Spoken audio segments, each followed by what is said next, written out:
Bonjour à tous et bienvenue pour ce temps de partage dans les matinales quotidiennes. Ce matin, j'ai choisi un texte que vous connaissez, que tu connais certainement, un texte qui se trouve dans l'Évangile selon Matthieu au chapitre 5. C'est bien sûr le sermon sur la montagne. Nous ne lirons pas les deux chapitres puisque il commence au chapitre 5, finit au chapitre 7, mais nous lirons le chapitre 5, versets 1 à 12. Jésus alla sur la montagne, et quand il se fut assis, ses disciples s'approchèrent de lui. Alors, ouvrant la bouche, il se mit à les enseigner en disant: Heureux les pauvres en esprit, car le royaume des cieux est à eux. Heureux ceux qui pleurent, car ils seront consolés. Heureux les débornèrent, car ils hériteront la terre. Heureux ceux qui ont faim et soif de justice, car ils seront rassasiés. Heureux les miséricordieux, car ils obtiendront miséricorde. Heureux ceux qui ont le cœur pur, car ils verront Dieu. Heureux ceux qui procurent la paix, car ils seront appelés fils de Dieu. Heureux ceux qui sont persécutés pour la justice, car le royaume des cieux est à eux. Voilà un magnifique passage du sermon sur la montagne, qui est sans doute le sermon le plus connu des enseignements de Jésus. Le texte nous dit que Jésus présente un nouveau programme de vie à ses disciples.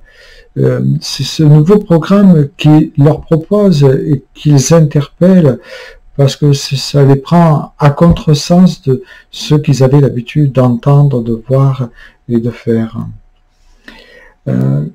Le chapitre 5, versets 1 à 12, met l'accent sur la personnalité du chrétien, qu'est-ce qu'elle doit être. Et toutes ces béatitudes mettent l'accent sur les 8 aspects du caractère et de la conduite du chrétien, principalement dans sa relation à Dieu, mais aussi dans sa relation avec les autres.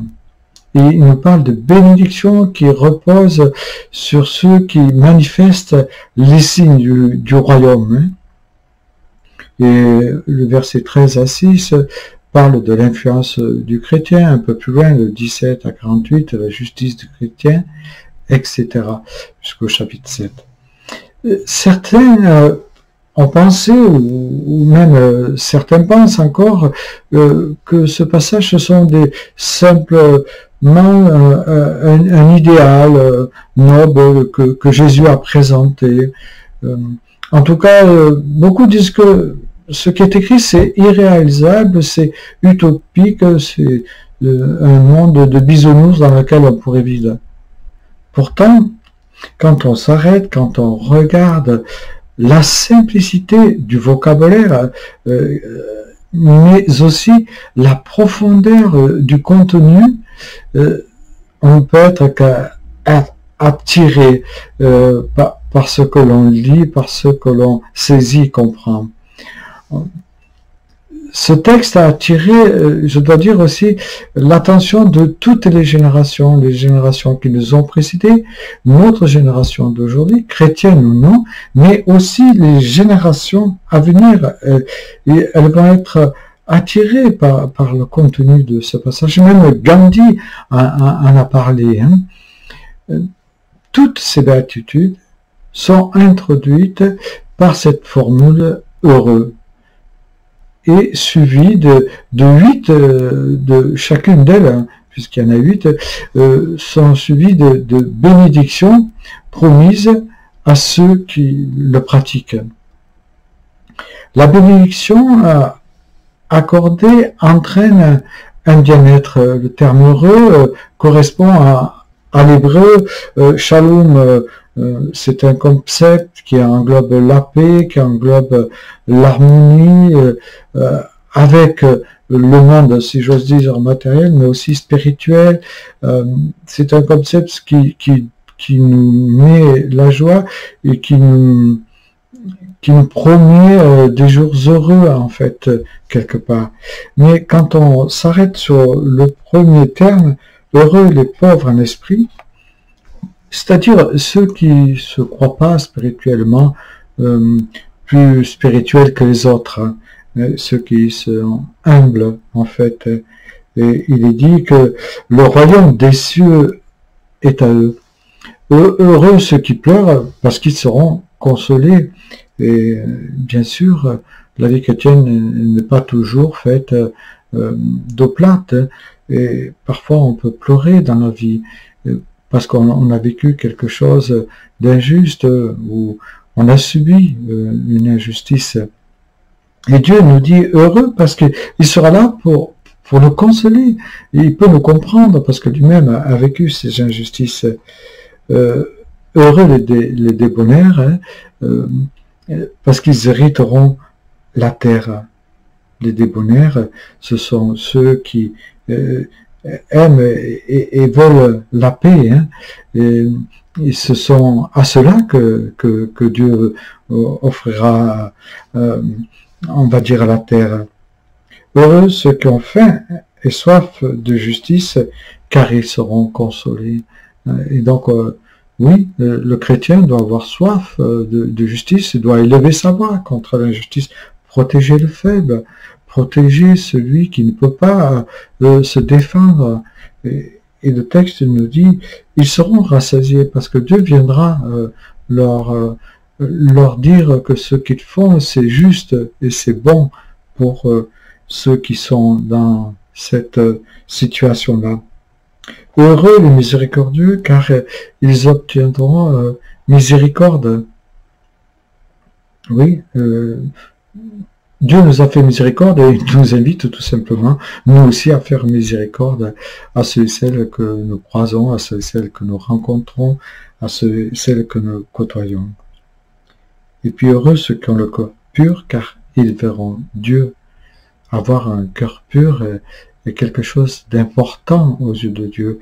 Ne pas avoir de l'hypocrisie, être authentique, s'imprégner de sa parole et lui demander son aide pour justement la mettre en pratique. Heureux ceux qui pratiquent la paix, ils seront appelés fils de Dieu. Nous sommes des ambassadeurs de paix. Nous avons ce titre d'ambassadeur qui nous amène à être des hommes et des femmes qui prônent la réconciliation, qui désirent la réconciliation pour vivre en paix avec tous, si j'ose dire. Et puis, heureux ceux qui seront persécutés pour la justice, car le royaume des cieux est à eux. Persécutés, les chrétiens peuvent l'être au travail, dans leur famille, auprès d'un conjoint, auprès d'une conjointe, auprès d'un frère ou d'une sœur. Ils peuvent être persécutés moralement, mais aussi physiquement, et nous savons que les chrétiens sont les gens les plus persécutés au monde. Mais Dieu dit, le royaume des cieux est à eux. Il leur promet le royaume. Alors ce royaume, c'est maintenant le pas encore. Donc ils ont mis un pied pour leur dire qu'il y a une espérance à un monde nouveau. Et dans ce monde rempli, si j'ose dire, de méchanceté, parce que c'est vrai, quand on ouvre la télé, nous voyons la méchanceté, nous voyons la douleur, nous voyons la tristesse. Et ce texte rappelle aux disciples de Christ, mais nous rappelle aussi à nous ce qu'ils sont et ce qu'ils doivent être. Donc ce que nous devons être. Ils sont des enfants de Dieu, pardonnés, les disciples. Mais nous aussi, nous sommes au même bénéfice que nous sommes membres du royaume des cieux et héritiers de la nouvelle terre à venir et bénéficiaires de l'amour du Christ à la croix qui a donné sa vie pour chacun de nous parce que nous sommes précieux à ses yeux. Oui, nous avons besoin d'être remplis de son amour pour avoir cette consolation qui émane de notre cœur pour ceux et celles qui souffrent, pour avoir de la bonté et de la paix, et de la bonté envers tous, en fait, et procurer la paix, en tout cas, si c'est possible, envers ceux et celles vers lesquels le Christ nous envoie. C'est au milieu des malheurs de ce monde, au milieu des souffrances qui nous entourent, qui peut-être nous vivons, peut-être que tu vis personnellement quelque chose de difficile. C'est au milieu de tout ça que les disciples du Christ doivent apporter le message de la réconciliation, de la justice de Dieu. C'est au milieu de tout cela que les disciples doivent témoigner de l'amour du Christ. Et ils doivent transmettre sa bonté et apporter sa consolation et travailler à faire grandir sa paix autour d'eux. Oui, que le Seigneur t'aide ce matin et à te montrer digne de ce nom qu'il t'a offert, de cet amour qu'il t'a donné et de la justice qu'il t'a manifesté en tout premier. Oui, que le Seigneur renouvelle tes forces et qu'il t'apporte ce qui est nécessaire pour vivre cette journée sous son regard.